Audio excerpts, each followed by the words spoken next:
안녕하십니까. 주일 아침 먼저 좌우 앞뒤 계신 분들과 함께 인사 한번 나눴으면 좋겠습니다. 근데 인사말이 좀 깁니다. 형제님에게는 멋있는 것이 죄라면 형제님은 죄인이시네요 라고 한번 해보고요. 자매님에게는 아름다움이 죄라면 자매님은 죄인이시네요 라고 한번 인사 한번 해보도록 하겠습니다. 같이 한번 인사해보도록 하겠습니다.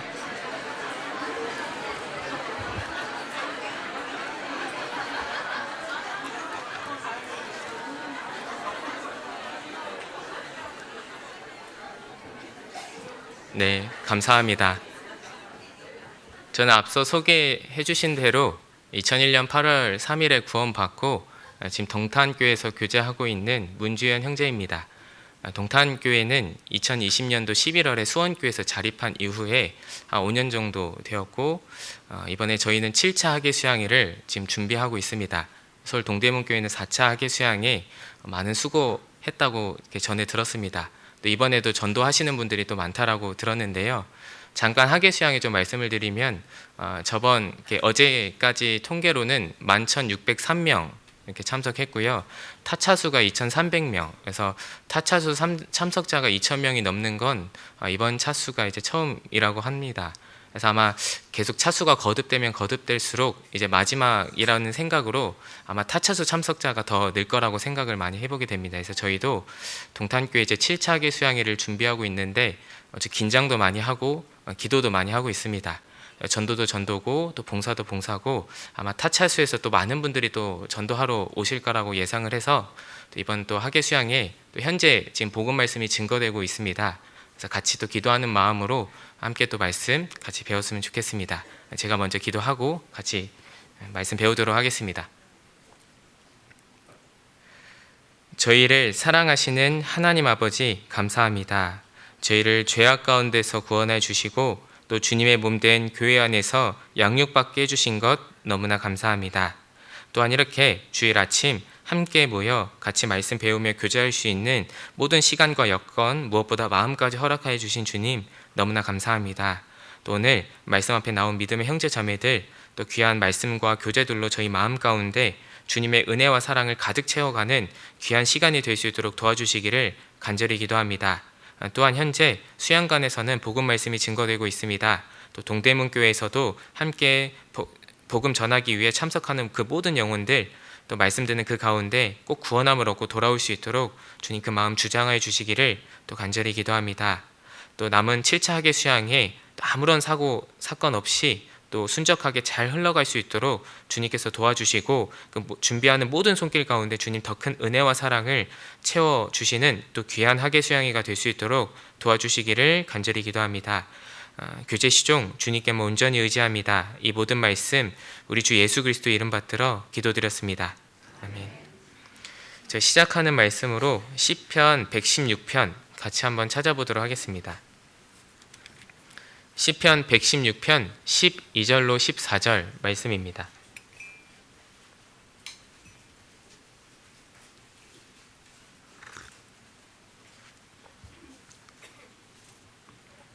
시편 116편 12절로 14절 말씀 제가 읽어 올리도록 하겠습니다.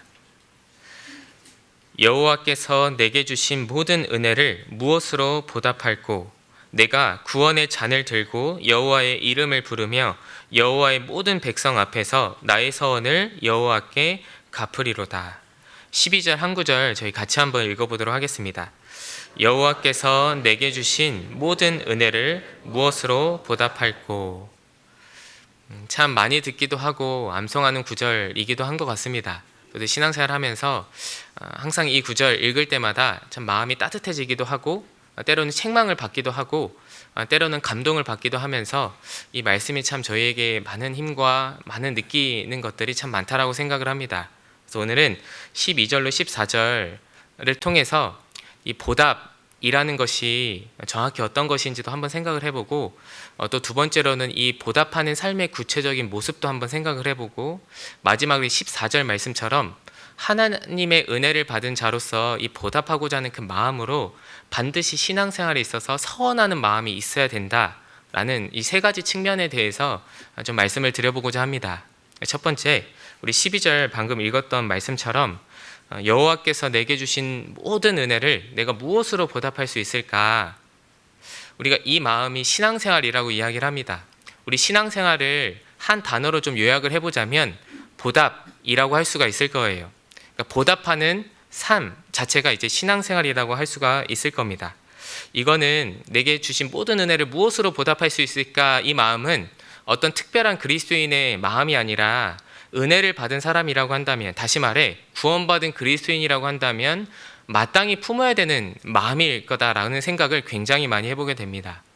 제가 이제 교회 홈페이지에서 이 보답이라는 정의를 이제 누가 이렇게 내려줬는데 참 마음에 와닿아서 한번 적어왔습니다. 이 보답이라고 하면서 처음엔 해야 할 것이 많은 신앙생활 같지만 주님께 끊임없이 구하고 아낌없이 은혜를 받다 보면 어느덧 보답해야 할 것이 많은 신앙생활이 됨. 신앙생활은 의무가 아니라 감사 위에서 매주 매일 매순간 보답하는 생활이다. 이 보답을 이렇게 정의를 해 놓았다라고요. 그래서 제가 이게 참 마음에 와닿았습니다. 우리가 처음에 신앙생활이라고 한다면 참 해야 할 것이 참 많다라고 느껴지기도 하고, 때로는 이게 점점 이 마음이 커져서 부담으로 다가올 때도 종종 있는 것 같습니다. 근데 그 모든 마음들을 상쇄시키고 뜨거운 마음을 갖게 하는 그 말 자체가 이 보답이다라고 생각을 많이 해보게 됩니다. 정말 우리가 주님 앞에 갈 때까지 이 보답이라는 이 마음을 아마 평생 품어야 될 거예요. 이 마음은 매일의 삶 가운데 반드시 우리가 끊임없이 질문을 해보고 반드시 내 마음 가운데 이걸 일깨우면서 살아야 될 겁니다. 우리가 신앙생활 한다라는 것도 참 중요하지만 더 본질적이고 중요한 건 뭐냐면, 무엇을 하는 것도 참 중요하지만 더 중요한 건 어떤 마음으로 하고 있는지가 가장 중요해요. 그러니까 내가 어떤 마음의 동기가 되어서 주님께 헌신하고 희생하고 수고하고 봉사하고 있는지, 전도하고 있는지, 이 부분이 가장 중요합니다. 마음 없이 하는 그 모든 것들은 주님 앞에 큰 의미를 갖지 못하고 있기 때문입니다. 그래서 내가 지금 보답하고자 하는 그 마음으로 내가 신앙생활을 하고 있는지, 이 부분에 대해서 같이 한번 생각을 해봤으면 좋겠습니다. 우리가 단지 이 신앙생활을 해야만 한다라는 그 당위성만 남게 되면 그냥 신앙생활은 힘든 것밖에 안 남아요. 그러니까 내가 뭔가 해야 한다라는 그 부담감만 남게 되면 그냥 이건 소진밖에 안 됩니다. 근데 반대로 해야 해서 하는 것보다는 내가 정말 그 주님의 은혜를 받은 자로서 이 은혜를 어떻게 보답할 수 있을까, 이 마음으로 하면 나에게도 유익이 되고 주님께도 영광이 되고, 무엇보다 나의 모든 이 모습을 통해서 다른 누군가가 똑같은 그 주님의 은혜를 느낄 수밖에 없다라는 겁니다. 그래서 나는 지금 어떤 마음으로 신앙생활을 하고 있는지 비단 이 시간뿐만 아니라 이거는 주님 앞에 갈 때까지 계속해서 일깨워야 되는 마음일 거예요. 우리 같이 한번 고민해 봤으면 좋겠습니다. 너무나 유명한 구절이기도 하지만 역설적이게도 너무나 이 마음을 참 망각한 채 신앙생활을 하고 있는 모습이 참 많다라고 제 개인적으로 많이 생각을 해보게 됩니다. 그래서 이 시간을 통해서 우리가 같이 한번 생각을 해봤으면 좋겠어요. 우리가 이렇게 교회를 나와서 말씀도 듣고 4차 하계수양에서는 이제 설거지 봉사를 했다라고 들었습니다. 뭔가 교회에서 많은 봉사도 하고 전도도 하고 많은 모습들이 있는데, 그것보다 더 중요한 게 뭐냐면 어떤 마음으로 하고 있는지가 가장 중요합니다. 그러면 난 어떤 마음으로 하고 있을까? 우리 어버이날 되면 우리 자녀들이 이제 카네이션을 달아주잖아요. 근데 이제 카네이션을 달아줄 때 이 의미 자체가 그 부모님의 은혜를 보답하고자 하는 그 마음의 표현으로 하는 것인데, 카네이션을 달아주고 있는데 인상을 팍 쓰면서 이제 달아주고 있어요. 어떻게 이야기할까요? 그럴 거면 하지 마, 이렇게 이야기하지 않겠습니까? 그러니까 뭔가 카네이션 다는 것 자체가 의미가 있는 건 아니죠. 그러니까 뭔가 그 부모님의 은혜를 보답하고자 하는 그 마음의 외적인 표현이 카네이션을 달아주는 건데, 그 달아주고 있는 그 자녀의 모습이 인상을 팍 쓰고 있고 하기 싫은 표정으로 만약에 하고 있다라고 한다면 그냥 하지 마, 그럴 거면 하지 마. 그러니까 하물며 사람도 그러한데 하나님은 어떠할까? 같이 한번 생각을 해봤으면 좋겠어요. 뭐 그렇다고 그 마음이 아니니까 하지 마, 이런 의미는 아니고, 그러니까 그 마음이 혹시라도 아니라고 한다면 반드시 이 보답하고자 하는 마음을 일깨워서 다시 한번 해보자라는 겁니다. 그래서 나에게는 이 보답하고자 하는 그 마음이 있을까 같이 한번 생각을 해봤으면 좋겠어요. 우리 수요일 말씀 때 이제 이완 목사님께서 간혹 이제 종종 하시는 말씀인데, 내가 주님의 은혜를 보답하고자 하는 이 마음으로 100번을 산다 해도 다 보답할 수 없으니까 한 번 사는 인생, 한 번 사는 인생만큼은 정말 그 은혜를 보답하고자 하는 그 마음으로 살아야 되지 않을까. 참 그게 참 마음에 와닿는 말씀이라고 생각을 합니다.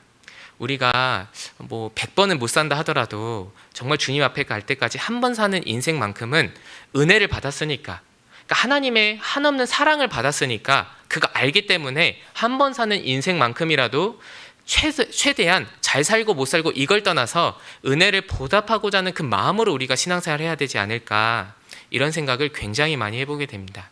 누구라도 같은 마음일 거라고 생각을 해요. 먼저 우리 빌립보서 3장도 같이 한번 찾아보도록 하겠습니다. 빌립보서 3장 18절 말씀입니다.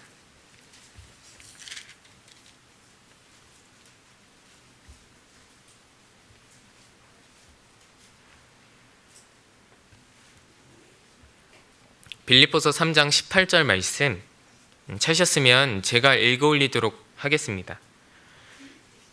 내가 여러 번 너희에게 말하였거니와 이제도 눈물을 흘리며 말하노니 여러 사람들이 그리스도 십자가의 원수로 행하느니라. 이 사도 바울이 눈물을 흘린 이유가 뭐냐면 구원받지 않은 사람들 때문에 눈물을 흘린 게 아니에요. 이 구절에 보면 어떤 사람들을 향해서 눈물을 흘렸냐면 구원받았다라고 하는 그 성도들을 향해서 눈물을 흘렸습니다. 왜 눈물을 흘렸을까요? 마음이 안 보이는 거예요. 그러니까 하나님의 은혜를 받았다라고 하는데 전혀 그 마음속에 은혜를 보답하고자 하는 그 마음이 없기 때문에 그리스도의 십자가의 원수로 행하느니라 하면서 이제 눈물을 흘렸습니다. 진짜 구원받은 사람이 맞을까? 우리가 육신이 연약한 것과 마음이 없는 건 정말 다르거든요. 그러니까 육신이 연약해서 넘어지는 것과 아예 마음이 없는 것 자체는 완전히 이건 다른 문제입니다. 근데 사도 바울이 보기에는 구원받았다라고 하는데 마땅히 은혜를 받은 자의 그 마땅한 마음이 안 보이는 거예요. 그러니까 은혜를 받은 사람들의 마땅히 품어야 되는 그 반응 자체가 어떻게 하면 은혜를 보답할 수 있을까, 이 마음인데 이게 보이지 않으니까 눈물이 나는 겁니다. 진짜 구원받은 사람이 맞을까? 근데 이 모습이 혹 나의 모습이 되지 않았으면 참 좋겠습니다. 그런데 은혜를 보답하고자 하는 건 이거는 아까 서두에 말씀드렸던 것처럼 우리가 이걸 열정이라고 이야기하진 않습니다. 그러니까 은혜를 보답하고자 하는 그 마음의 크기는 다 다를 수는 있겠죠. 근데 이건 열정이라고 이야기하지 않고 이거는 도리라고 이야기를 합니다. 우리 사람된 도리도 있잖아요. 그러니까 마찬가지로 구원받은 그리스도인다운 도리가 있습니다. 그러니까 마땅히 나와야 될 그 마음의 자세라는 게 있는 거죠. 그 마음의 자세가 바로 이 보답입니다. 내가 어떻게 하면 보답할 수 있을까? 근데 이 마음 자체가 보이질 않으니까 눈물이 나는 거예요. 신방을 가보면 이렇게 교제가 되는 참 신방도 있고 때로는 마음이 참 먹먹해지는 신방도 참 있는 것 같습니다. 이게 이야기를 해보면 때로는 마음 한켠에는 정말 구원받은 사람이 맞을까? 그러니까 육신이 연약해서 넘어진 거, 시험을 당해서 내가 이렇게 실족할 수는 있지만 마음이 없는 것과는 다른 문제잖아요. 근데 때로는 이렇게 만나서 이렇게 이야기를 해보면 진짜 마음이라는 게 참 있을까? 기본적인 마음이 보이지 않으면 이 사도 바울 마음이 참 공감이 많이 됩니다. 눈물이 날 수밖에 없어요. 그러니까 구원받았다고는 차라리 모르면 참 좋을 텐데 구원받았다라고 하는데 전혀 그 마음속에 보답하고자 하는 마음이 없다라고 한다면 정말 그게 구원받은 사람이 맞을까? 이게 사도 바울의 마음이자 하나님의 마음이었습니다. 우리 신명기도 같이 한번 찾아보도록 하겠습니다. 신명기 32장 6절입니다. 신명기 32장 6절.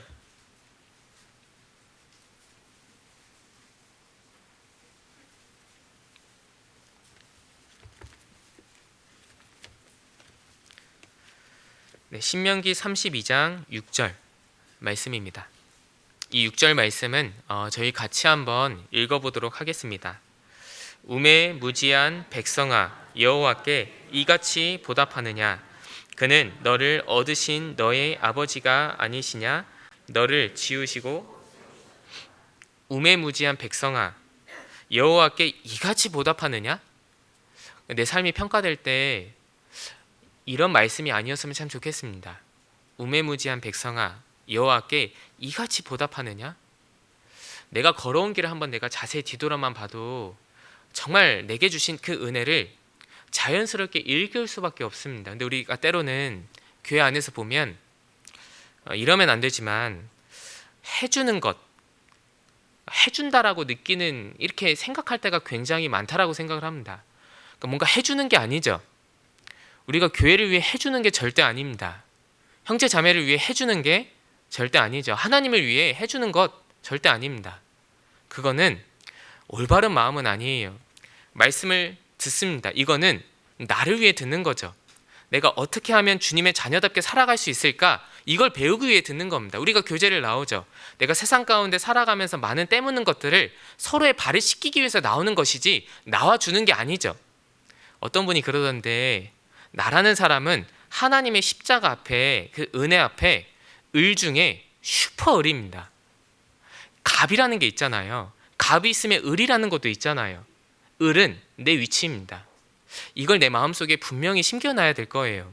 하나님의 은혜 앞에 이 보답하고자 하는 마음으로 교회 앞에서 다른 영혼들 앞에서 나는 을 중에 슈퍼 을입니다. 그러니까 해주는 게 아니죠. 그 마음을 내 마음이 참 되었으면 참 좋겠다. 근데 때로는 우리가 뭔가를 해준다라고 생각을 하니까 보상 심리도 그 안에 들어가 있고 참 낙심되는 마음도 참 크고 기대하는 마음이 크니까 서운한 마음도 참 큰 것 같습니다. 그 모든 것을 상쇄시키는 그 마음 자체가 뭐냐면 보답이라는 이 마음이지 않을까. 그래서 이 마음으로 우리가 신앙생활하고 있을까 각자가 같이 한번 이 시간을 통해서 생각을 해봤으면 좋겠습니다. 다시 본문으로 돌아가 보도록 하겠습니다. 시편 116편 13절입니다. 시편 116편 13절. 그러면 이 보답이라는 말 앞에 이 보답하고자 하는 그 삶의 구체적인 모습은 어떤 모습일까? 먼저 이 부분에 대해서 잠깐 생각을 해보면 우리 13절 말씀, 시편 116편 13절 말씀 한 구절 같이 한번 읽어보도록 하겠습니다. 내가 구원의 잔을 들고 여호와의 이름을 부르며. 내가 구원의 잔을 높이 드는 것과 같이 먼저는 보답하는 삶 앞에는 먼저가 돼야 되는 건 뭔가 하는 것이 아니에요. 뭔가 하는 것이 보답이 아니라 가장 보답의 첫걸음은 구원의 잔을 높이 드는 것처럼 내가 받은 구원의 은혜를 일깨우는 겁니다. 이게 보답하는 삶의 첫걸음이에요. 여러분들 이게 되지 않으면 이 마음이 되지 않잖아요. 그러면 시작 자체가 되지 않습니다. 이 마음을 내가 먼저 일깨우지 않고 자꾸 뭔가 하려고 하잖아요. 반드시 그 가운데 문제가 생기고 내 마음에 은혜가 채워지질 않습니다. 그래서 가장 먼저 선행이 되는 건 무엇이어야 되냐면 이 하나님의 은혜, 십자가의 은혜를 내 마음속에 먼저 일깨우는 것이 이 보답하는 삶의 구체적인 모습의 첫걸음입니다. 말 그대로 복음을 정말 복음답게 내 마음속에 여기는 거, 하나님을 하나님답게 여기고 정말 예수 그리스도의 사랑을 사랑답게 여기는 것이 이게 보답하는 삶의 첫걸음이라는 겁니다. 그러니까 먼저 뭔가 하는 게 아니죠. 그러니까 복음을 정말 복음답게 내 마음속에 여기고 있을까. 그래서 은혜를 은혜답게 여기는 그것이 내 마음 가운데 먼저 선행이 되어야 이 은혜를 보답하고자 하는 그 구체적인 삶의 모습은 자연스러울 거라고 생각을 많이 해보게 됩니다. 우리가 은혜라고 할 때에 이 은혜의 시작점은 십자가에 있는 겁니다. 그러니까 거기서부터 다시 시작하자라는 거예요. 십자가에서부터 다시 시작하자라는 겁니다. 우리 성경 이게 해석하는 여러 가지 이제 올바른 원칙들이 있는데 그 중에 원칙 중에 하나가 뭐냐면 성경 최초 언급의 원칙이라는 게 있습니다. 그게 뭐냐면 어떤 단어나 문장이 나올 때 그게 어떤 의미로 쓰였을까 이걸 먼저 알기 위해서는 이 단어나 문장이 첫 번째 쓰였던 그곳으로 돌아가면 됩니다. 그러니까 예를 들어 창세기 2장에 거룩이라는 단어가 처음 나옵니다. 하나님이 일곱째 날을 거룩하게 하셨다. 그러니까 6일 동안 창조일을 마치시고 일곱째 날 안식하셨죠. 그 날을 거룩하게 했다라는 표현으로 쓰셨습니다. 그러면 거룩이 무엇일까? 다 같은 날인데 똑같은 날인데 일곱째 날을 구별시켜 놨다. 그 의미입니다. 그러면 거룩은 구별의 의미를 갖고 있는 겁니다. 그러니까 거룩하다라고 했을 때에는 어떤 의미가 있냐면 다 똑같은데 하나님의 것으로 구별시켜 놓은 것. 그것이 거룩의 의미입니다. 창세기 15장에 믿음이란 단어가 처음 나옵니다. 아브라함이 하나님을 믿음에 이것을 의로 여기셨다. 이 믿음을 의로 연결시켜 놨죠. 그러면 사람이 의롭게 되는 건 행위로 되는 것이 아니라 믿음으로 된다. 이 믿음은 반드시 의롭게 되는 것과 연결이 되어 있는 겁니다. 이게 이제 최초 언급의 원칙이라고 하는 거거든요.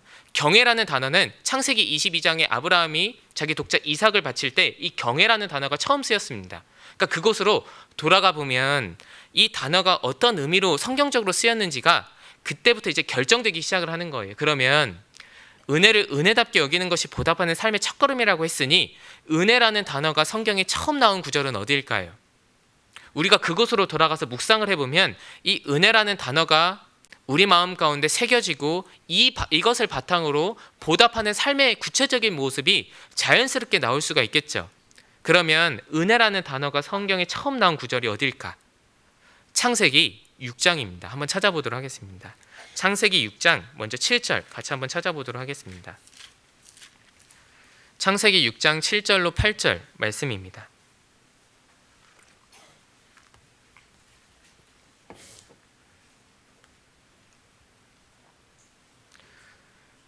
창세기 6장 7절로 8절 가라사대 나의 창조한 사람을 내가 지면에서 쓸어버리되 사람으로부터 육축과 기는 것과 공중의 새까지 그리하리니 이는 내가 그것을 지었음을 한탄함이니라 하시니라. 8절 같이 한번 읽어보도록 하겠습니다. 그러나 노아는 여호와께 은혜를 입었더라. 은혜가 여기 처음 나오죠. 그러나 노아는 여호와께 은혜를 입었더라. 이 은혜라는 단어가 어디서 쓰였냐면 7절에 내가 지면에서 다 쓸어버리겠다. 심판이 선포가 되었죠. 근데 그 심판이 선포된 그곳에서 그러나 노아는 하나님께 은혜를 입었더라. 심판이 선포된 그곳에서 피할 길을 주셨죠. 방주의 제도도 알려주셨고 방주를 지으라고 명령을 하셨습니다. 그러니까 심판이 선포된 그곳에서 피할 길을 주시는 그것이 은혜의 의미입니다. 그러면 은혜의 진정한 의미는 십자가입니다. 그죠? 은혜는 십자가입니다. 죄의 삭은 사망이요. 죄는 선을 요구하는 것이 아니라 심판을 요구합니다. 내가 지면에서 쓸어버리겠다라는 것처럼 내 개인적인 운명에서도 마찬가지입니다. 죄를 지었으면 뭔가 선을 통해서 이 죄를 해결해 보는 것이 아니라 죄는 심판을 요구하고 있기 때문에 내가 어떻게 해결할 수 없다 그 뜻입니다. 그런데 그 심판이 선포된 그곳에서 예수 그리스도께서 나를 위해 대신 그 심판을 받으셨습니다. 심판은 이 십자가는 나는 너 대신 심판 받을 테니까 너는 나 대신 살아라. 그곳이 십자가입니다. 나는 너 대신 하나님의 저주를 받을 테니 너는 나 대신 영원한 생명을 얻고 천국에서 영생을 누려라. 그곳이 십자가입니다. 그러니까 선포된 그곳에서 피할 길을 주시는 것이 은혜죠. 그것이 십자가입니다. 그 십자가를 내 마음판에 새겨놓고 살아야 이 보답하는 삶의 첫걸음 자체가 된다라는 겁니다. 우리 시작도 십자가예요. 그러면 내가 앞으로 주님 앞에 갈 때까지도 십자가입니다. 그러면 주님 앞에 가면 이 십자가를 내보이면서 의롭다라고 여기며 이 천국에서 영생을 누리게 될 겁니다. 그러니까 우리의 모든 신앙생활의 과정은 시작도 십자가, 앞으로 주님 앞에 갈 때까지도 십자가.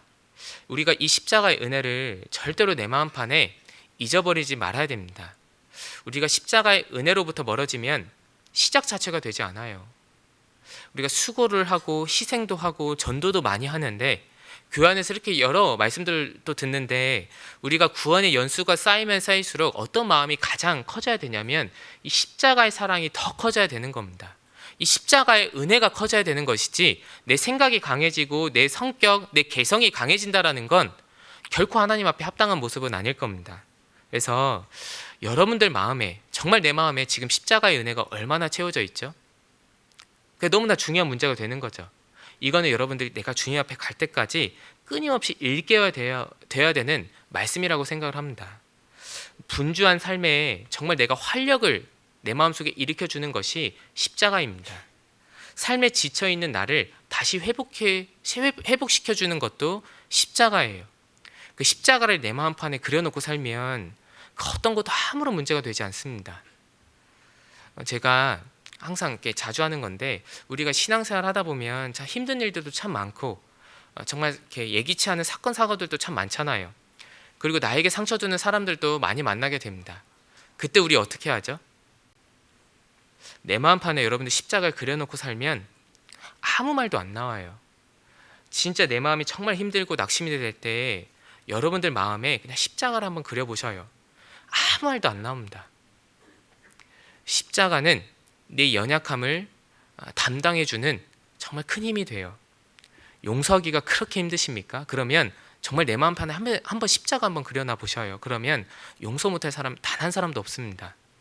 그러니까 내 마음판에 진짜 십자가 그려놓고 십자가 앞에서 살면 그 무엇도 내 마음 가운데 문제가 되지 않아요. 그러면 내 마음판에 그렇게 문제가 되고 어려워지는 이유는 뭐냐면 이 십자가의 은혜로부터 멀어지고 있다라는 반증입니다.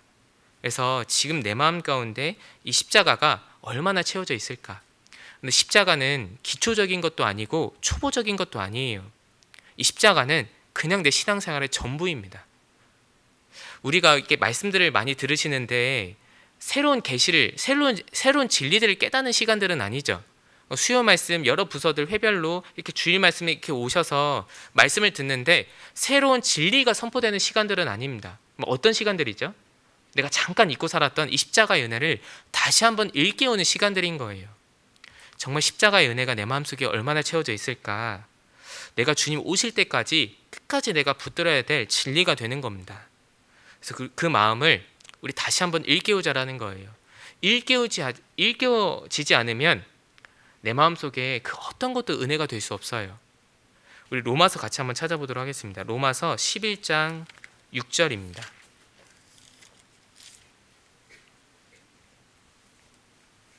로마서 11장 6절.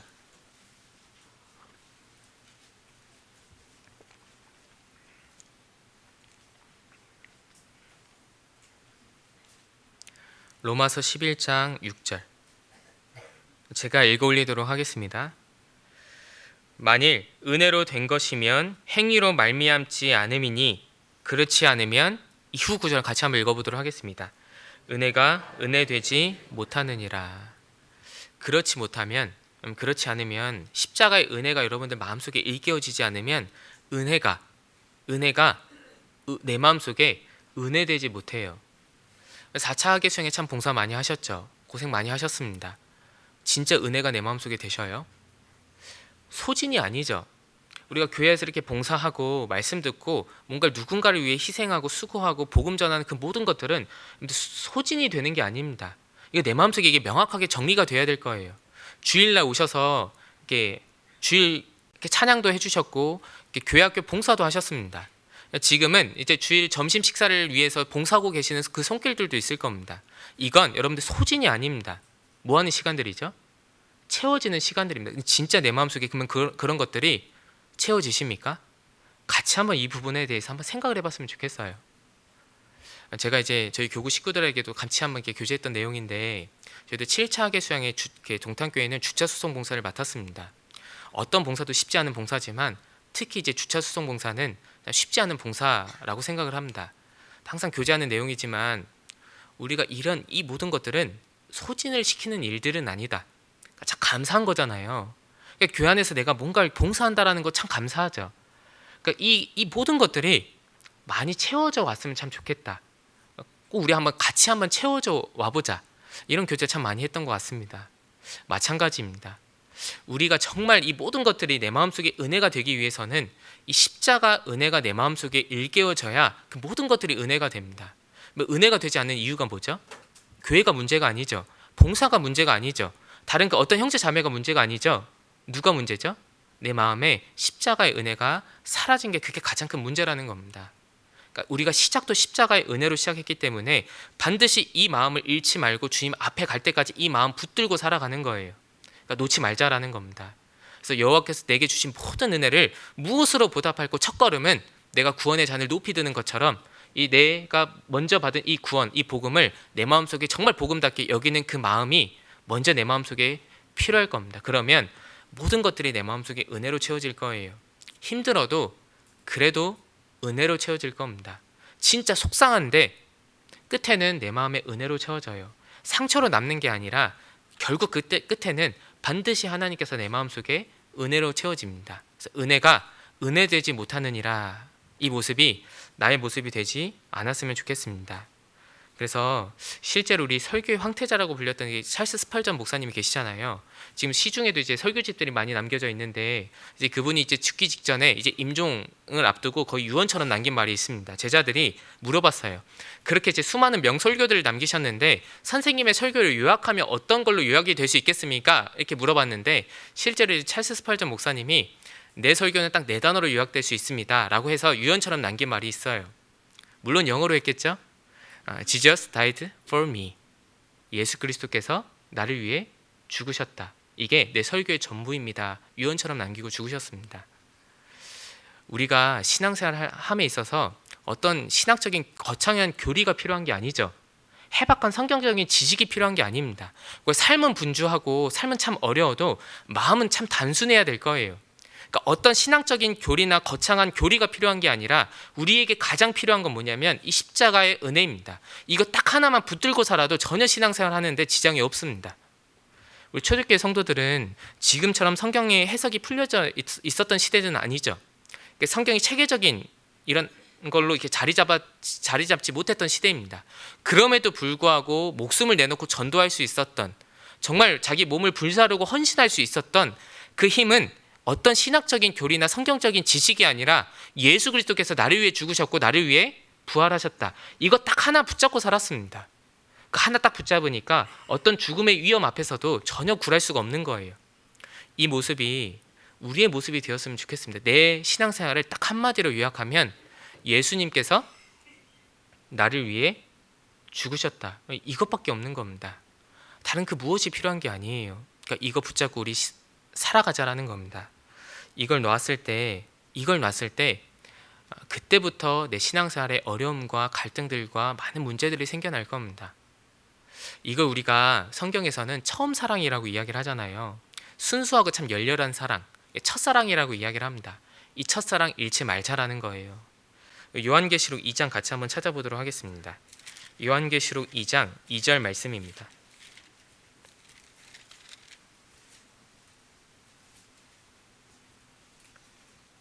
요한계시록 2장 2절로 4절 말씀입니다.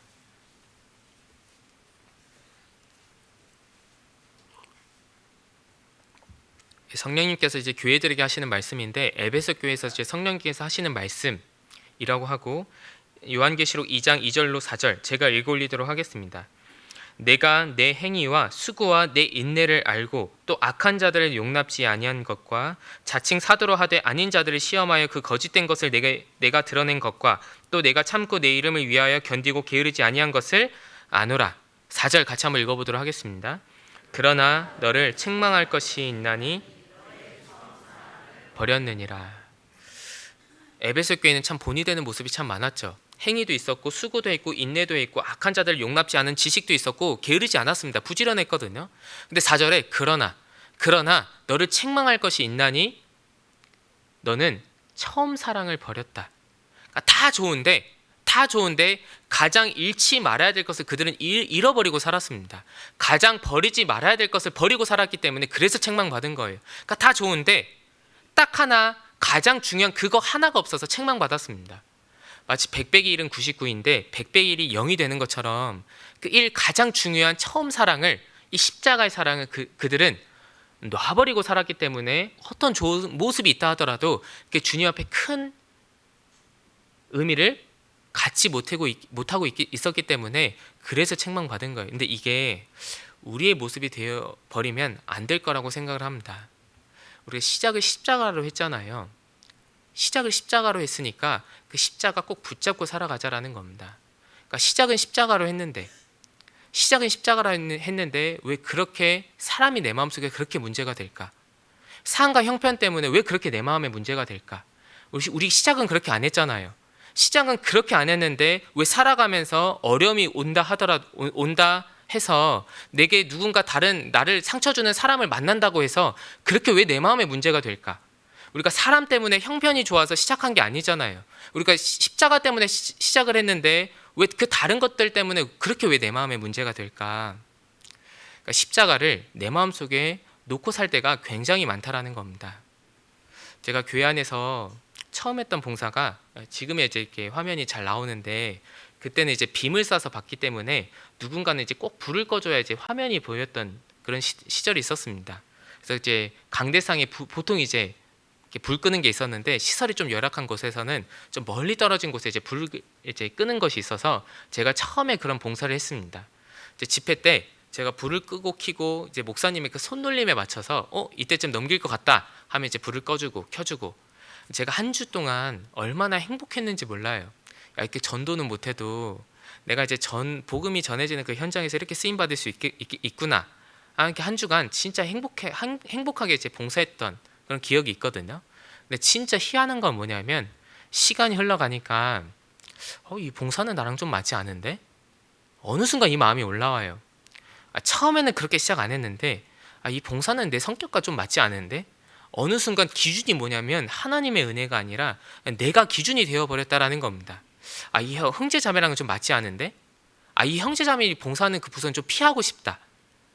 그러니까 이 마음이 올라오는 건 뭐냐면 이 십자가의 은혜를 내 마음속에 붙잡지 못하고 있다는 증거가 되는 거죠. 그러니까 보답하는 삶 앞에 먼저 선행이 되는 건 뭐냐면 이 십자가를 내 마음속에 십자가답게 여기는 그것부터 먼저 시작하자라는 겁니다. 그래서 5절 먼저 보시면 요한계시록 2장 5절에 보시면 그러므로 어디서 떨어진 것을 생각하고 회개하여 처음 행위를 가지라. 만일 그리하지 아니하고 회개치 아니하면 내가 내게 임하여 내 촛대를 자리에서 옮기리라. 여기 보면 어디서 떨어진 것을 생각하고 이 말은 뭐냐면 잠깐 멈추고 지금 잘하고 있는데 잠깐 멈추고 내가 어떤 마음으로 신앙생활을 하고 있는지 한번 돌아보라는 겁니다. 그러니까 아무런 목적 없이 아무런 마음 없이 하지 말고 그러니까 잠깐 멈춰서 내가 지금 어떤 마음의 동기가 되어서 말씀도 듣고 교제도 하고 봉사도 하고 있는지 이거 한번 생각해 보자라는 겁니다. 하나님의 은혜를 보답하고자 하는 그 마음을 막는 무언가가 반드시 있기 때문에 거기서부터 다시 시작해라 이 말씀입니다.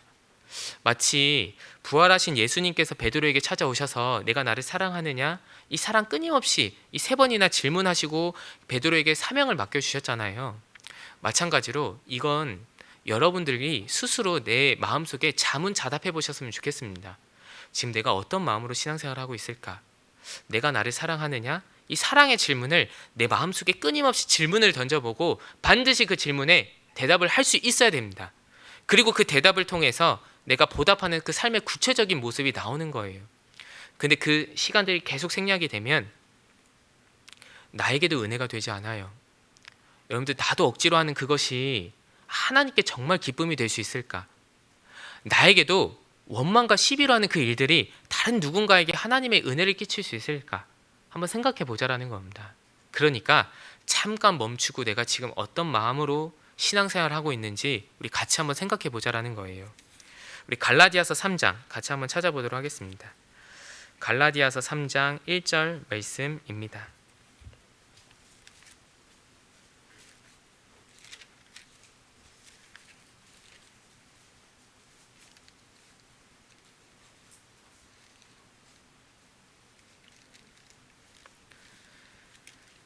갈라디아서 3장 1절 말씀 제가 읽어 올리도록 하겠습니다.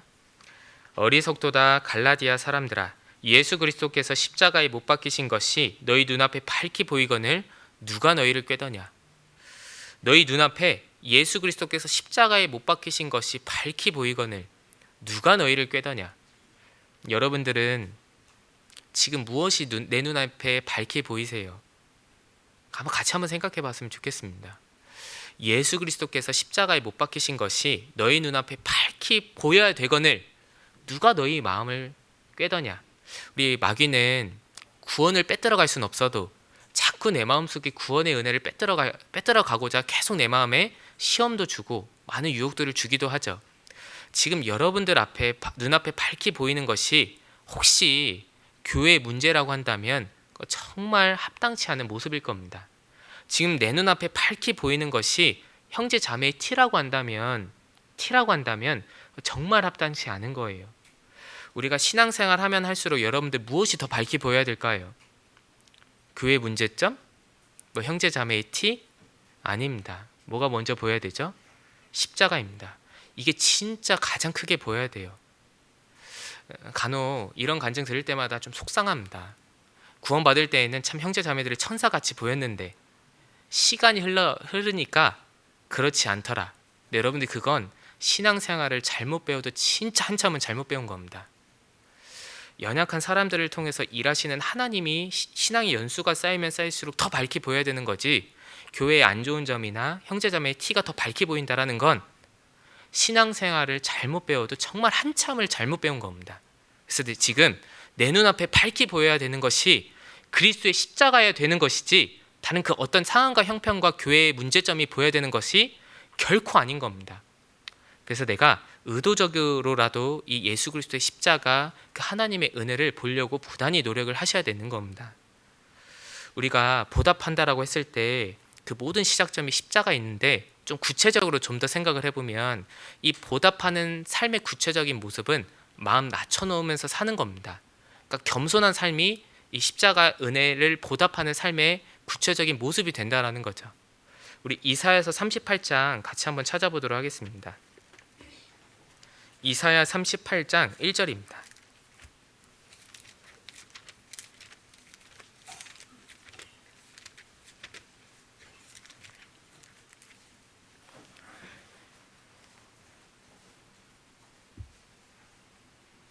이사야 38장 1절.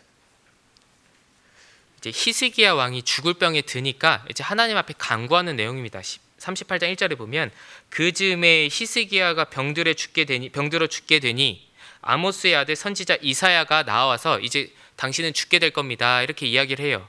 그러니까 죽을 병을 앞에 둔 이 히스기야가 하나님 앞에 간절히 기도합니다. 히스기야의 기도와 눈물을 들으신 본 하나님께서 이 15년의 수면 연장과 더불어 이 대적 아수르를 물리치시는 내용이 이 이사야 성경의 내용입니다. 그때 비단 이 고통스러운 과정을 겪게 된 후 히스기야는 뭘 깨달았냐면 38장 17절, 우리 17절 먼저 보시면, 보옵소서 내게 큰 고통을 더하신 것은 내게 평안을 주려 하심이라. 주께서 나의 영혼을 사랑하사 멸망의 구덩이에서 건지셨고 나의 모든 죄는 주의 등 뒤에 던지셨나이다. 여러분들 이거 복음이죠. 히스기야는 15년의 수명 연장뿐만 아니라 영원한 생명을 얻게 되었습니다. 그러니까 복음을 확실히 깨달은 거죠. 주께서 나의 영혼을 사랑하사 나의 모든 죄를 주의 등 뒤에 던지셨구나. 이 복음을 확실히 깨닫게 된 후에 히스기야가 하는 고백이 뭐냐면 우리 15절입니다. 우리 15절은 같이 한번 읽어보도록 하겠습니다. 주께서 내게 말씀하시고 또 친히 이루셨사오니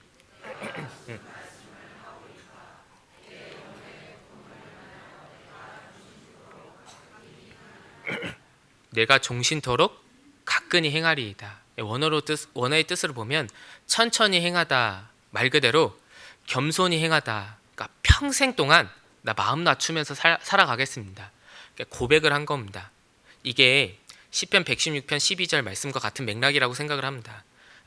내게 주신 모든 은혜를 내가 어떻게 하면 보답할 수 있을까? 내가 평생 동안 15년의 수명 연장뿐만 아니라 나에게 영원한 생명을 주셨기 때문에 주님이 앞에 갈 때까지 나 진짜 마음 낮추면서 살아가겠습니다. 이게 히스기야의 고백이자 우리의 고백이어야 될 거예요. 정말 은혜를 보답하고자 하는 그 삶 앞에 구체적인 모습은 마음 낮춰놓고 살아가는 겁니다. 우리가 은혜를 묵상하면 묵상할수록 내 마음에 정말 나라는 사람이 점점 작아지죠. 은혜 앞에 여러분들 한번 서 계신다라고 한번 생각해 보셔요. 지금 이 시간에 내가 십자가 앞에 서 있다라고 생각을 해보면 내 성격, 내 목소리, 내 개성 아무런 의미를 갖지 못합니다. 그렇지 않습니까? 진짜 은혜 앞에 서게 되면 아무 말도 안 나와요. 진짜 나 평생 동안 마음 낮추면서 살아가겠습니다. 영원한 지옥 갈 수밖에 없는 운명에서 나를 건지셨으니까 너무나 감사하니까 그러면 이 마음 갖고 내가 정말 평생 동안 나 자신을 죽이면서 살아가겠습니다.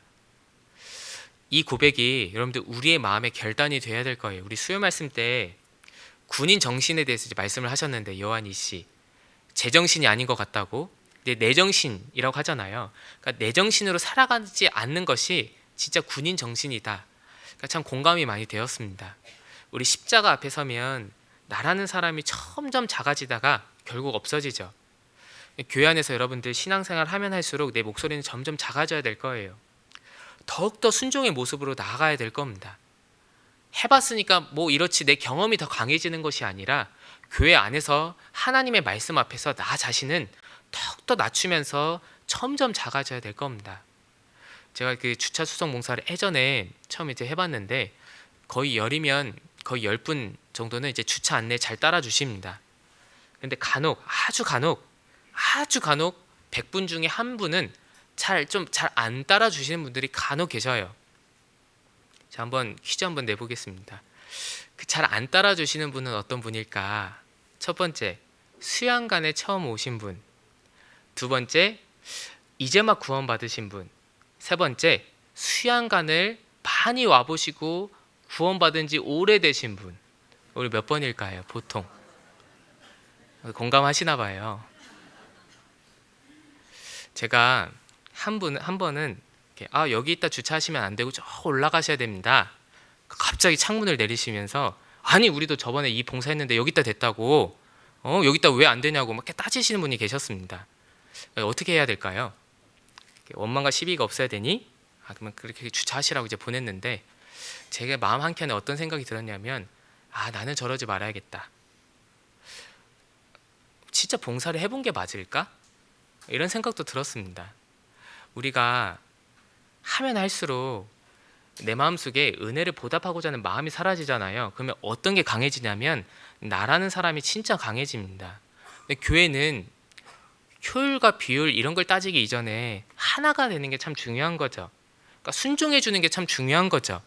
다들 고생하고 수고하고 있잖아요. 그러면 내가 그 안에 들어가서 내 목소리를 크게 하는 게 아니라 주님의 일 앞에 하나가 되는 것이 중요한 것이지 내 성격을 주장하는 게 아니죠. 나도 신앙을 배우면 배울수록 내 목소리가 더 작아져야겠다. 더 순종의 모습으로 나가야겠다. 해보니까 뭐 이렇게 되더라. 내 경험이 더욱더 주장되는 것이 아니라 정말 말씀대로 믿는 그 순수한 마음이 더 강해져야겠다. 이런 생각을 굉장히 많이 해보게 되었습니다. 그래서 영원한 그 지옥 갈 수밖에 없는 운명에서 건지셨으니 내가 해야 될 일은 평생 동안 정말 내 마음 낮추면서 교회 안에서 말씀 앞에서 정말 내 마음 낮추면서 살아가야 되는 것이 이 보답하는 삶의 첫 번째 모습이지 않을까. 그리고 이 보답하는 삶의 구체적인 모습 중에 하나는 뭐냐면 용서라는 것도 포함이 되는 거예요. 이 용서라고 했을 때에는 이거 우리가 인간적인 힘과 노력으로 용서할 수 있는 건 아닙니다. 절대로 그렇게 되는 게 아니에요. 우리가 그 속담에 보면 원수는 어디에다 새기라고 했죠? 물에다 새겨놓고 살으라고 하잖아요. 은혜는 돌에 새겨놓고 살으라고 하잖아요. 근데 우리는 정확히 반대로 합니다. 원수는 어디에다 새겨놓고 살죠? 돌에, 내 마음판이라는 돌에 정을 쳐놓고 끝까지 안 잊어버리고 살아가고자 합니다. 받은 은혜는 참 많은데 물에 떠내려가는 것처럼 쉽게 떠내려가려고 하는 본성을 갖고 있죠. 그러니까 우리의 힘으로 이거 용서하는 게 아닙니다. 은혜를 보답하고자 하는 그 삶의 구체적인 모습 중에 하나도 이 용서가 포함이 되는 거예요. 먼저 우리 에베소서 같이 한번 찾아보도록 하겠습니다. 에베소서 4장 32절입니다.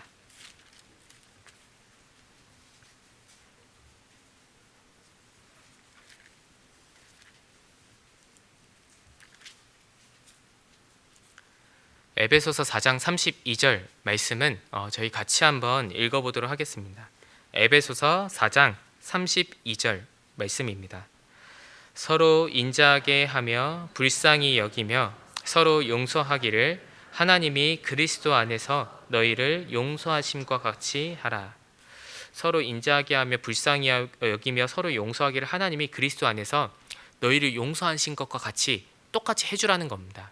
골로새서 3장 말씀에도 누가 네게 혐의가 있거든 서로 용납하여 피차 용서하되 주께서 너희를 용서하신 것과 같이 너희도 똑같이 해주라고 말씀하십니다. 그러니까 뭐냐면 내가 받은 은혜가 있기 때문에 그 은혜를 바탕으로 보답하는 마음으로 다른 누군가를 향해서도 용서해 주라는 겁니다. 우리가 은혜 앞에 서게 되면 그 어떤 사람도 용서 못할 사람은 없는 거예요. 제가 이제 예전에 대학생 때 어떤 이제 수련회를 갔는데 갑자기 어떤 형제님이 대표 기도 부탁을 받으셨나 봐요. 그러니까 당황하셨죠? 그래서 평소에 했던 그 기도가 튀어나왔는데 첫 마디가 뭐였냐면 하나님 벌레 같은 놈들을 구원해 주셔서 참 감사합니다. 원색적인 표현이죠. 처음에 이거 듣고 참 우스웠습니다. 좀 집중이 잘 안 되거든. 처음에 벌레 같은 놈들이래 하면서 이렇게 했는데, 이게 묵상을 하면 할수록 이 형제님이 참 존경스러웠습니다. 이게 평소 하던 기도가 나오는 거잖아요. 그러니까 평소에 어떤 기도를 하고 있는지, 이 마음으로 내가 살아갈 수 있다라고 한다면 참 좋겠다. 우리 참 벌레 같은 놈들이죠. 그러니까 벌레 같은 사람, 아무런 유익 없는 나 같은 사람을 그냥 무조건적인 하나님의 사랑으로 구원해 주셨습니다. 그러니까 그 마음 잃지 말고 그 마음 가지고 다른 누군가를 향해서 똑같이 용서해 주라는 겁니다. 우리가 교회 안에서 시시비비를 가리자라는 게 아니죠. 옳고 그름을 따지자라는 게 아닙니다. 만약에 시시비비를 가리고 옳고 그름을 따졌다라고 한다면 이 자리에 설 수 있는 사람은 단 한 사람도 없는 거죠.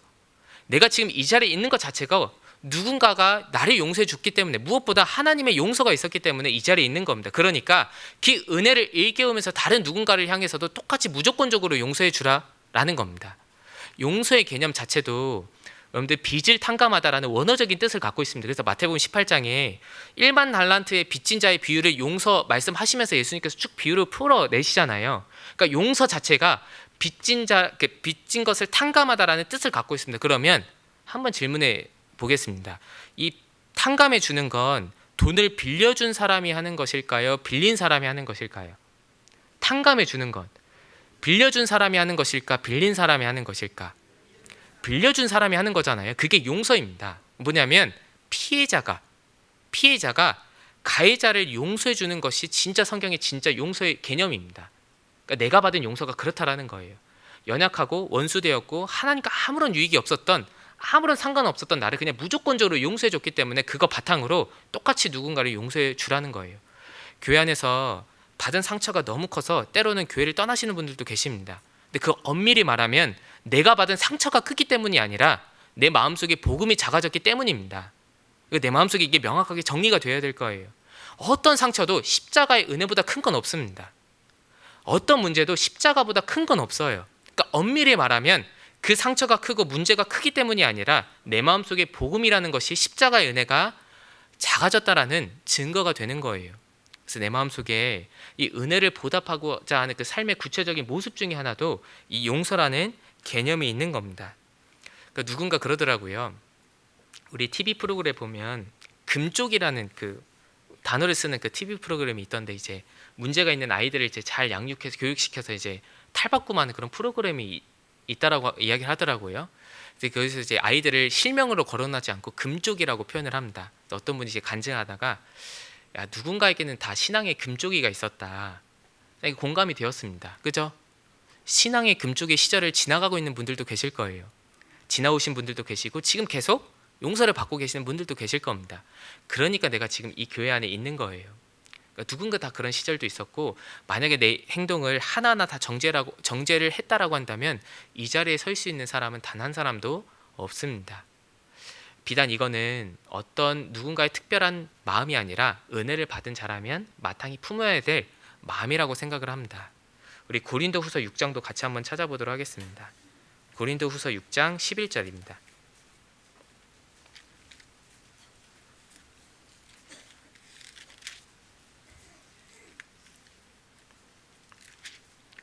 고린도후서 6장 11절로 13절 말씀입니다. 제가 읽어 올리도록 하겠습니다. 고린도후서 6장 11절로 13절. 고린도인들이여, 너희를 향하여 우리의 입이 열리고 우리의 마음이 넓었으니 너희가 우리 안에서 좁아진 것이 아니라 오직 너희 심정에서 좁아진 것이니라. 13절 같이 한번 읽어보도록 하겠습니다. 내가 자녀에게 말하듯 하노니 보답하는 양으로 너희도 마음을 넓히라. 고린도 성도들은 사도 바울이 전도를 세운 교회잖아요. 근데 고린도 교회 성도들이 사도 바울을 향해서 자기 사도권을 의심을 했습니다. 그러니까 마음에 큰 상처가 되는 거죠. 그러니까 전도한 사람이 구원을 받고 나의 구원을 의심한다라고 하면 그만큼 상처되는 게 없죠. 근데 고린도 성도들을 향해서 사도 바울은 너희를 향해 내 마음이 넓었다. 어떻게 하면 넓힐 수 있었을까? 그 비결을 13절에서 말씀을 하고 계시는 겁니다. 내가 자녀에게 말하듯 하노니 보답하는 마음으로, 그 마음으로 너희도 똑같이 마음 넓히라는 겁니다. 야, 내가 문제가 아니라 12절에 너희 마음의 문제다. 너희 마음이 좁아진 것이지 내가 문제가 아니라 너희도 똑같이 보답하는 그 마음으로 마음을 넓혀야 된다. 근데 사도 바울은 어떤 상처되는 말을 들어도 마음을 넓힐 수 있었던 이유가 무엇이었냐면 늘 마음속에 십자가의 은혜를 그려놓고 살았을 뿐만 아니라 사도 바울은 초대교회 성도들에게 받은 사랑들을 늘 일깨웠기 때문입니다. 그럼 한번 생각을 해보시면 사도 바울은 과거에 그렇게 그리스도인들을 핍박했던 사람이었어요. 스데반 집사가 순교당할 때 앞장섰던 인물이죠. 근데 한번 그 인물이 사도 바울이었는데 사도 바울이 전이 사울이죠. 그 사울이 구원받고 교회 안에 들어온다라고 했을 때 어떤 분위기였을까요?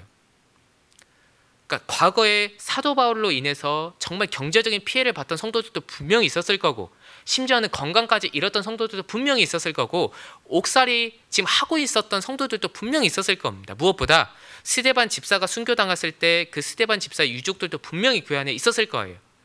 사울이 구원받고 교회 안에 들어온다라고 했을 때 그 초대교회 성도들의 용서가 아니었으면 절대로 사도 바울은 사도가 될 수 없었습니다. 그러니까 사도 바울은 이 마음이 늘 있었기 때문에 어떤 비난과 오해를 받아도 똑같이 마음을 넓힐 수 있었습니다. 야, 나도 똑같이 용서받았지. 그러니까 이 사랑 받았으니까 나도 똑같이 용서해줘야겠다. 그러니까 어떤 비난의 소리를 들어도 마음을 넓힐 수 있었던 이유도 이 보답하고자 하는 그 마음이 사도 바울 안에 있었다라는 겁니다. 그리고 이 보답하고자 하는 그 구체적인 모습 중에 하나는 이 무비보셋이라는 이 이제 인물에 대해서 이렇게 구체적인 모습을 살펴볼 수가 있을 겁니다. 우리 먼저 사무엘하 9장 같이 한번 찾아보도록 하겠습니다. 사무엘하 9장 7절입니다.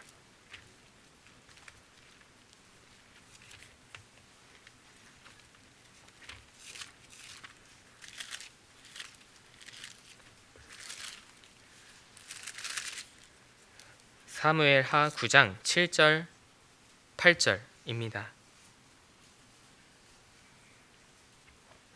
그런데 무비보셋이라는 사람은 사울 왕가의 후손이거든요. 근데 사울 왕가의 후손이니까 다윗이 이제 왕위에 오르고 이제 통일 왕국을 이룰 때 이 사울 왕가의 후손들은 반드시 죽여야 되는 겁니다. 그러니까 원수의 관계를 이걸 떠나서 왕권 강화를 위해서라도 이 사울 왕가의 후손들은 씨를 다 말려야 되는 것이 맞는 거예요. 여러분들 사무엘하 8장에는 어떤 내용이 있냐면 다윗이 통일 왕국을 이루는 내용이 있습니다. 다윗이 통일 왕국을 이룬 다음에 가장 먼저 한 행동은 사울 왕가 그 요나단의 후손을 찾았습니다. 찾은 이유는 죽이려고 찾은 게 아니라 살아생전에 요나단과 했던 언약 때문이었어요. 어떤 언약을 했냐면 너가 왕위에 오르면 내 후손들을 복을 주라고, 잘 챙겨달라고, 이런 약속을 했습니다. 그러니까 그 언약 때문에 다윗이 왕이 되자마자 가장 먼저 했던 행동은 요나단의 후손, 사울 왕가의 후손을 찾았습니다. 그러니까 무비보셋이라는 사람이 있는 거예요. 우리 7절 8절 보시면 무비보셋이라는 사람이 다윗 앞에 나오죠. 근데 그 무비보셋은 절뚝발이었습니다. 양발이 절뚝이었어요. 그러니까 뭐냐면 남의 도움 없이는 살 수 없는 그런 인생, 그러니까 아무런 가치가 없는 인생이죠. 죽을 수밖에 없는 운명이죠. 그런 운명을 다윗이 찾아서 어떤 행동을 했냐면 7절 8절 제가 읽어 올리도록 하겠습니다. 다윗이 가로되 무서워 말라. 내가 반드시 내 아비 요나단을 인하여 내게 은총을 베풀리라. 내가 내 조부 사울의 밭을 다 내게 도로 주겠고 또 너는 항상 내 상에서 먹을지니라. 저가 절하에 가로되, 같이 한번 읽어보도록 하겠습니다. 이 종이 무엇이 관대 왕께서 죽은 개 같은 나를 왜 돌아보시나이까. 이게 무비보셋의 마음이자 우리 구원받은 사람들의 마음이라고 생각을 합니다. 원색적인 표현이기도 하잖아요. 진짜 죽은 개 같은 운명이었던 그 나를 왜 다시 찾으셔서 살려주었을 뿐만 아니라 왕의 상에서 먹을 왕자처럼 여기는 왜 특권을 주셨습니까? 그러니까 이해가 안 되는 거예요. 이유가 뭐죠? 무비보셋 때문이 아니었습니다. 그 이유는 딱 하나, 살아생전에 했던 아버지 요나단과의 언약 때문이었습니다. 근데 이 무비보셋의 인생이 나의 인생이라고 생각을 합니다. 죽을 수밖에 없었던 운명이었어요. 아무런 가치 없었던 운명이었거든요. 내가 세상에 잘나봐야 얼마나 잘나겠어요. 무엇보다 하나님 관점에서 내가 잘나봐야 얼마나 잘나겠습니까? 내가 구원받은 건 내가 잘나서 된 게 아니에요. 한 번도 하나님 찾은 적 없는데 그냥 무조건적으로 하나님의 사랑으로 예수 그리스도께서 2000년 전에 이미 나를 위해 죽어주셨다. 그 사실 하나만으로 나를 받아주셨습니다.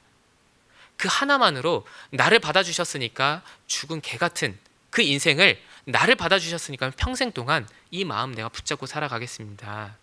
이 무비보셋의 마음이 나의 마음이 돼야 될 거예요. 평생 품어야 되는 마음일 겁니다. 이 무비보셋은 죽을 때까지 이 마음 품고 살았다라는 것을 우리가 알 수가 있어요. 이 다윗이 무비보셋을 살려주었을 뿐만 아니라 왕의 상에서 왕자처럼 여기는 그 특권을 줬죠. 근데 이제 이 다들 아시는 것처럼 다윗은 하나님 앞에 범죄함으로 인해서 왕위에 잠깐 쫓겨나는 시간을 갖게 됩니다. 이 무비보셋이 양발이 절뚝발이니까 따라가지 못할 때, 이 왕궁에 있을 때 무비보셋이 어떻게 했냐면, 야 다윗이 이제 떠났나 보다, 이제 내가 왕이 되어야지, 이런 마음 품은 게 아니라 어떤 마음으로 살아갔냐면, 우리 사무엘하 19장 같이 한번 찾아보도록 하겠습니다. 다윗이 자기 사랑하는 아들 압살롬에게 쫓겨당했을 때, 고난 당했을 때 이 무비보셋은 어떻게 하고 있었냐면 사무엘하 19장 24절입니다. 24절 찾으셨으면 이 구절 같이 한번 읽어보도록 하겠습니다.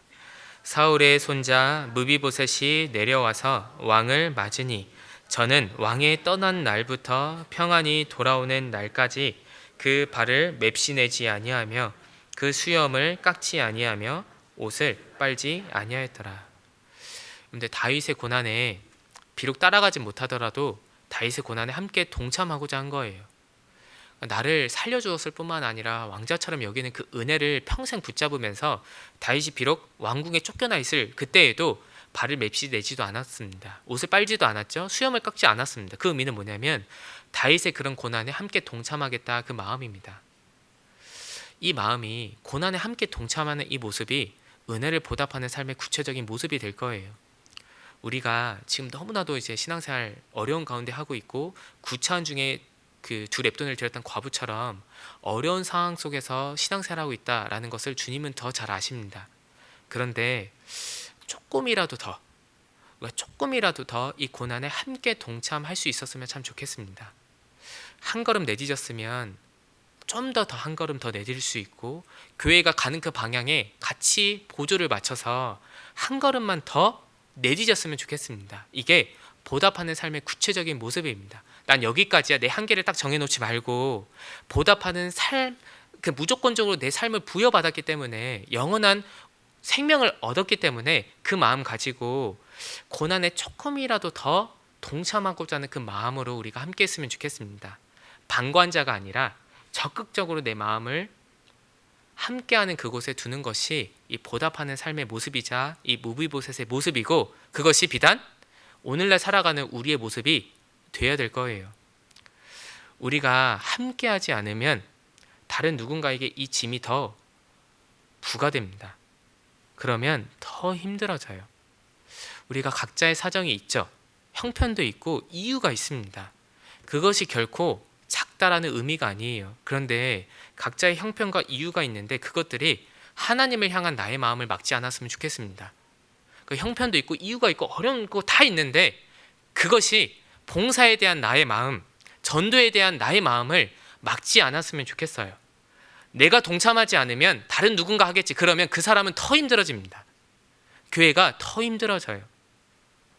제가 처음 저희 주차 수송 봉사를 맡을 때, 그때 청년회에서 봉사를 하고 있었기 때문에 전도는 또 전도대로 되지, 또 챙겨야 될 사람은 너무나도 많지, 봉사할 사람은 너무나도 없지. 그래서 제가 어떻게 했냐면, 야 그냥 다 올라가라, 나 혼자 한번 서볼게, 한번 다 올라가 봅시다, 이렇게 교제했고, 제가 10시간을 밖에서 한번 서봤어요.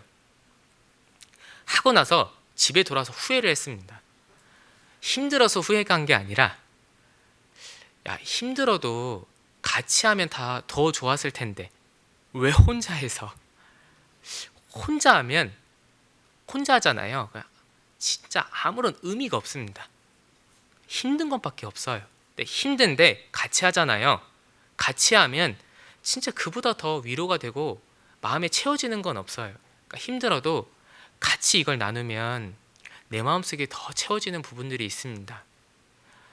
주차 수송 봉사 계속 이제 저희도 봉사 계획을 계속 짜는데 가장 어려운 부분이 뭐냐면 가시는 분들은 참 많은데 물론 각자의 사정이 있겠지만 막상 봉사를 하려니 넣을 수 이렇게 할 수 있는 봉사자들이 참 부족하다. 참 마음이 아프죠. 그래서 어떤 집사님은 6시간을 서 계셔요. 밖에 8시간을 서 계시고 쉽지 않거든요. 정말 쉽지 않은데 그걸 해야 되는 이유가 뭐냐면 하고 싶어서 하는 게 아니라 없기 때문입니다.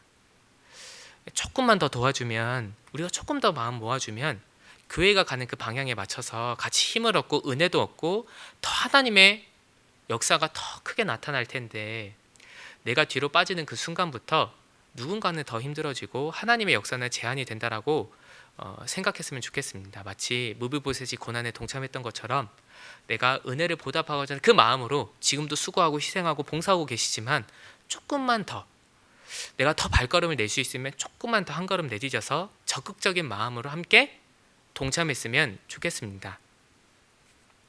그리고 이게 또 이렇게 은혜를 보답하고자 하는 삶의 구체적인 모습 중에 하나가 뭐냐면 우리 25절부터 27절 제가 읽어 올리도록 하겠습니다. 예루살렘에 와서 왕을 맞을 때 왕이 저에게 물어 가로되 무비보셋이여 내가 어찌하여 나와 함께 가지 아니하였더뇨. 이 다윗이 왜 이런 말을 했냐면 이제 무비보셋은 절뚝발이잖아요. 함께 갈 수가 없는 거예요. 그리고 무엇보다 함께 가고자 하는 마음은 있었는데 이 무비보셋의 종 시바라는 종이 있었거든요. 이 시바가 의도적으로 이 무비보셋을 놓고 다윗에게 따라갑니다. 그리고 이 다윗에게 가서 모함을 해요. 이 무비보셋이 의도적으로 안 따라갔다, 이렇게 모함을 하니까 다윗이 오해가 생긴 거죠. 그래서 왕위를 다시 찬탈하고 예루살렘에 돌아왔을 때 무비보셋을 책망을 했습니다. 너 왜 나 안 따라갔어? 그때 26절부터 27절 이 무비보셋의 태도를 한번 주의 있게 보셨으면 좋겠습니다. 제가 읽어 올리도록 하겠습니다. 대답하되 내 주 왕이여 왕의 종 나는 절뚝발이므로 내 나귀의 안장을 지어 타고 왕과 함께 가려 하였더니 나의 종이 나를 속이고 종 나를 내 주 왕께 참소하였나이다. 내 주 왕께서는 하나님의 사자와 같으시니, 같이 한번 읽어보도록 하겠습니다. 왕의 처분대로 하옵소서. 왕의 처분에 모든 걸 다 맡겼습니다. 구타 여타 이렇게 말하지 않았어요. 변명하지 않았습니다. 억울할 법하죠. 분통할 법한데 그 다른 그 어떤 핑계를 대지 않고 왕의 처분에 다 맡겼습니다. 왜죠? 살리셨으니까, 살려줬으니까, 생명을 줬으니까 그냥 왕이 어떻게 결정하든 나 그냥 이거 받아들이겠습니다. 이게 여러분들 은혜를 보답하고자 하는 그 삶의 구체적인 모습이 될 거예요. 나의 모든 인생을 하나님의 주권에 맡기는 겁니다. 우리는 여러분들 십자가에 우리의 영원한 운명을 맡긴 사람들이잖아요. 그러니 십자가에 내 영원한 운명을 맡겼으니까 내가 앞으로 주님 앞에 갈 때까지 그 나의 삶의 그 모든 과정을 주님의 주권에 다 맡기는 겁니다. 주님께서 그렇게 내 삶에 결정하셨다면 그게 맞는 겁니다. 이게 삶의 보답하는 삶의 구체적인 모습 중에 하나예요.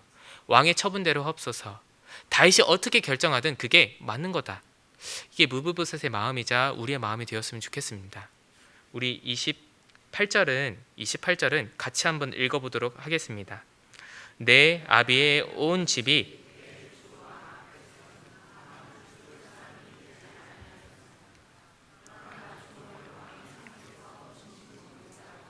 두셨사오니 내게 오히려 무슨 오름이 있어서 다시 왕께 부르짖을 수 있사오리까.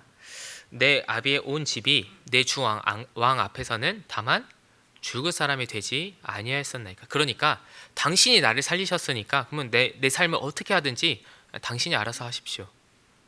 왕의 처분에 맡기는 것처럼 우리도 이런 마음의 태도가 있어야 되지 않을까. 십자가를 통해서 나에게 전부를 다 주셨습니다. 다 보여주셨죠. 믿을 만한 증거를 다 보여주셨습니다. 하나님은 진짜 선하시죠. 선하신 그 하나님께서 나를 죽기까지 사랑하신다는 그 사랑한다라는 그 사실을 십자가에서 이미 보여주셔놓고 시작하셨습니다. 그러니까 그거 붙잡고 내 인생 가운데 어떤 상황이 펼쳐지든지 간에 그건 다 선한 겁니다. 왕의 처분에 다 맡기는 것처럼 보답하는 삶의 그 구체적인 모습 중에 하나는 내 삶에 어떤 예기치 않은 사건들, 사고들이 온다 하더라도 하나님께서 그렇게 결정하셨다면, 그렇게 내 인생 가운데 개입하셔서 결정하셨다면 지금 내 눈앞에 이해는 되지 않는데, 정말 이해가 되지 않는데 하나님의 선하심, 정말 하나님께서 나를 사랑하신다는 그 사실을 믿는 겁니다. 이해가 됐다라고 한다면 믿으라고 하시지 않으셨어요. 이해가 된다라고 한다면 그 이해를 하면 되겠죠. 내 눈앞에 보인다라고 하면 그냥 보면 됩니다. 근데 눈에 보이지 않고 이해가 되지 않고 있기 때문에 믿으라고 말씀하시는 거예요. 하나님의 지극히 선하신 것을 내 인생 가운데 그거 믿으셔야 됩니다. 그래서 적극적으로 하나님께서 내 인생 가운데 개입하셔서 진짜 구원받은 사람이 맞을까 싶을 정도로 고난이 온다 하더라도 그때에도 왕의 처분에 맡기는 그 다윗의 태도처럼, 무비보셋의 태도처럼 이 모습이 나의 모습이 되어야 될 겁니다. 저희 교회에서도 어떤 이제 젊은 자매님께서 암 진단을 받으셨습니다. 암의 위치가 좋지 않은 위치에 있으셨어요. 그래서 수술을 하셔야 되는데 그 가운데 참 많은 어려움이 있었죠. 이제 신방을 갔는데 어떤 간증을 해주시냐면 하나님께서 뭔가 뜻이 있으시겠지, 이런 간증을 하시면서 많은 위로를 받고 왔습니다. 오히려 지금은 이해가 안 되죠. 그러니까 이거 육신의 눈으로 보면 구원받은 사람이 이렇게 건강까지 하나님께서 잃게 하실 수 있어? 때로는 구원받은 사람을 이렇게 데려가실 수도 있다고? 라고 이제 이해가 안 되는 순간들도 굉장히 많습니다. 근데 우리가 그런 인간적인 시선 말고 은혜를 받은 사람이기 때문에 하나님의 관점으로 십자가의 은혜를 앞에 놓고 보면 지극히 선하시고 나를 죽기까지 사랑하신다는 그 사실 하나만으로도 그 어떤 상황 가운데서 주님을 원망하지 아니하고 내 모든 삶의 그 모든 것들을 하나님의 주권에 맡길 수가 있는 겁니다. 그래서 하나님께서 결정하셨다면 그게 옳은 거예요. 맞는 겁니다. 내 시선으로 이게 이해가 되지 않다 하더라도 이거 그냥 붙잡고 살아가는 거예요. 전 이걸 여백이라고 생각을 합니다. 이게 믿음의 여백이라고 생각을 하거든요. 우리가 여백이라는 게 글씨를 남겨놓지 않고 이렇게 남겨둔 빈 공간을 의미하잖아요. 그러니까 이해는 되지 않아요. 설명은 되지 않거든요. 그런데도 이게 나에게 신앙생활함에 있어서 아무런 문제가 되지 않는 이유가 뭐냐면 믿기 때문입니다. 이건 믿음의 여백이라고 생각을 해요. 삶의 모든 과정 속에서 이런 부분들이 여러분들에게도 굉장히 많으리라고 생각을 합니다. 그리고 그 과정 가운데 겪고 있는 분들도 굉장히 많다라고 생각을 해요. 그때 우리가 예기치 않은 사건 사고들을 만날 때, 원치 않은 결과들을 맞이할 때 그때 우리의 마음의 태도는 어떠해야 될까? 은혜를 받은 사람이라고 한다면, 주께서 그렇게 보여주셨다면 그게 맞는 거다. 나를 그냥 버려두려고 그렇게 나에게 허락하신 것이 아니라 나를 사랑하시기 때문에 뭔가 좋은 걸 주시려고, 그래서 나에게 허락하신 거다. 그걸 믿는 것이 주님의 은혜를 받은 사람의 마땅한 삶이라고 생각을 합니다. 그리고 마지막으로 삶의 구체적인 모습 중에 하나가 뭐냐면, 다들 아시는 것처럼 내가 받은 은혜를 누군가에게 전해주는 겁니다. 은혜를 이 전할 부탁을 받은 사람들이잖아요. 우리 데살로니가 전서 2장 같이 한번 찾아보도록 하겠습니다. 데살로니가 전서 2장 4절입니다.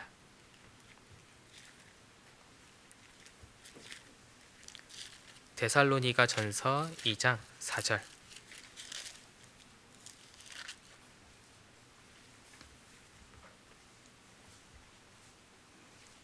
데살로니가 전서 2장 4절 말씀 찾으셨으면 같이 한번 읽어보도록 하겠습니다.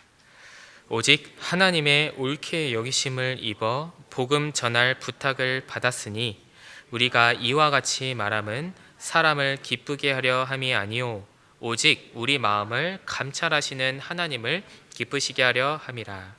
오직 하나님의 옳게 여기심을 입어 복음 전할 부탁을 받은 사람입니다. 창조주 하나님께서 나에게 부탁을 하셨대요. 나를 죽기까지 사랑하신 그 예수 그리스도께서 나에게 부탁을 하셨대요. 그러면 그 부탁을 받은 사람이잖아요. 그러면 내가 죽기에 이르러도 그 부탁을 최대한으로 이루려고 노력을 해야 되는 것이 은혜를 받은 사람의 마땅한 삶의 자세라고 생각을 합니다. 나에게 부탁하셨어요. 그러면 그 사람이 듣든지 아니 듣든지 전해야 될 책임이 나에게 있는 겁니다. 저도 이제 유차계 수양의 비번인데 제 고등학교 친구를 전도를 하고 있습니다. 지금도 아마 상담을 받고 있지 않을까라는 설레는 마음도 있는데, 금요일부터 토요일까지만 오기로 약속을 해놓고 왔습니다. 방을 잡아주겠다라는 신신당부를 했는데 방을 못 잡았어요. 텐트에서 잤습니다. 첫날부터 불평불만이 가득했어요. 참 힘들었죠? 교회 어렵게 허락을 맡아서 그 친구를 전도를 하고 있는데 이제 가장 중요한 복음 말씀 듣지 않고 가겠대요. 마음 참 아프잖아요. 그래서 어제 구역에서 신방 오신다는 소식을 듣고 구역장님께 조용히 말씀드렸습니다. 제발 저 대신 강권 좀 해달라고. 친구 말은 듣지 않으니까, 어른 말은 들을 것 같으니까 강권 좀 해달라고. 그래서 구역장님과 다른 구역 식구들이 모르는 척 강권을 해주셨습니다. 그러니까 어른이 이렇게 강권을 하니까 친구가 그냥 말씀 듣고 가겠다라는 마음 쪽으로 바꿨어요. 그래서 급하게 이제 어떤 형제님을 붙여놔서 이제 저는 이제 어제 밤에 올라왔는데, 그렇게 일련의 과정들을 겪으면서 우리가 가장 해야 될 그 은혜를 보답하고자 하는 가장 중요한 모습은 이게 전도하는 겁니다. 하계수양에 상담을 해보면 그게 가장 많이 느껴져요. 우리 그 전도할 때 전도하는 사람도 중요하지만 그걸 협력해서 같이 챙겨주는 사람의 역할도 굉장히 중요하거든요. 우리는요, 대변해 주는 겁니다. 우리 전도하는 사람은 하지 못할 이야기를 옆에서 해주는 거예요. 말씀 끝까지 들어보자. 관계가 끊길까 이게 너무나 염려스럽고, 사랑하는 가족이라면 말도 안 듣죠. 근데 그 옆에서 같이 챙겨주는 사람들이 이걸 대변해 주는 거예요. 그 마음을 알아주고 그 마음을 전해주는 겁니다. 육차계수양에 또 저희 어떤 제 자매님이 오랫동안 전도하시는 아버지를 공주의 펜션을 잡아놓고 이제 방문을 하셨어요. 연락이 오셨습니다. 왔는데 쳐다도 안 보셔요. 먼 산을 바라보고 있고 화가 잔뜩 나셨습니다. 근데 그 모습 보면서 이렇게 어렵사리 앉혀놓고 어떤 이야기를 해드려야 될까, 고개를 돌리고 있었기 때문에 귀는 너무나 잘 보였습니다. 이 귀에다가 내가 어떤 말을 더 해줘야 될까. 근데 눈물이 갑자기 났습니다. 어떤 말을 가장 해줘야 될까. 내 이야기 말고 전도하신 이 딸의 자매님의 이야기를 좀 많이 해드려야겠다. 그 마음을 많이 이야기해드려야겠다. 이런 생각이 좀 들었습니다. 우리가 전도할 때 전도하는 사람도 참 중요하지만 이를 위해 수고하고 봉사해주고 챙겨주는 사람의 역할도 참 중요하다라고 생각을 해요. 내가 하지 못한 이야기를 대변해주고 그 마음도 알아주고 마음을 이야기해주는, 그래서 우리는 그 부탁을 받은 사람들이라는 겁니다. 그러니까 최선을 다해서 그 은혜를 다른 누군가를 전해주는 그 모습이 되었으면 좋겠습니다. 그래서 이번 아마 6차 개성의 타차수가 참석이 아까 제가 서두에 말씀드렸던 것처럼 2,300분이 오셨는데 그 마음으로 오신 것 같아요. 이제 마지막이라고 생각을 하시니까 점점 가면 갈수록 더 많아진다라고 생각을 합니다. 아마 7차 하계 수양이 마지막 차수는 더 많아지리라고 생각을 합니다. 그래서 우리가 남은 기간 최대한으로 내 온 힘을 다해서 복음 전하는 그 현장에 같이 기도해주고 마음을 모아주는 것이 마땅하다라는 생각을 해보게 됩니다. 마지막으로 다시 본문으로 돌아와 보도록 하겠습니다. 시편 116편 14절입니다.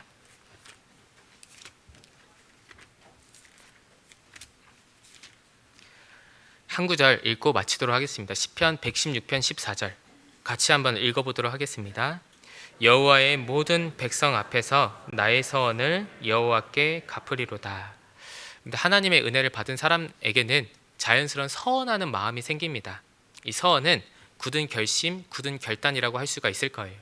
서원을 하고 신앙생활 하는 것과 서원을 하지 않고 그냥 막연하게 신앙생활 하는 것에서는 분명한 차이가 있습니다. 그냥 막연하게 내가 신앙생활 하는 것과 내가 은혜를 받았으니까 이걸 어떻게 보답하고자 할까, 이걸 마음에 딱 심어놓고 결단하고 하는 신앙생활의 모습에는 반드시 차이가 날 수밖에 없고 열매들도 차이가 날 수밖에 없어요. 그러니까 나는 어떤 서원을 해야 될까?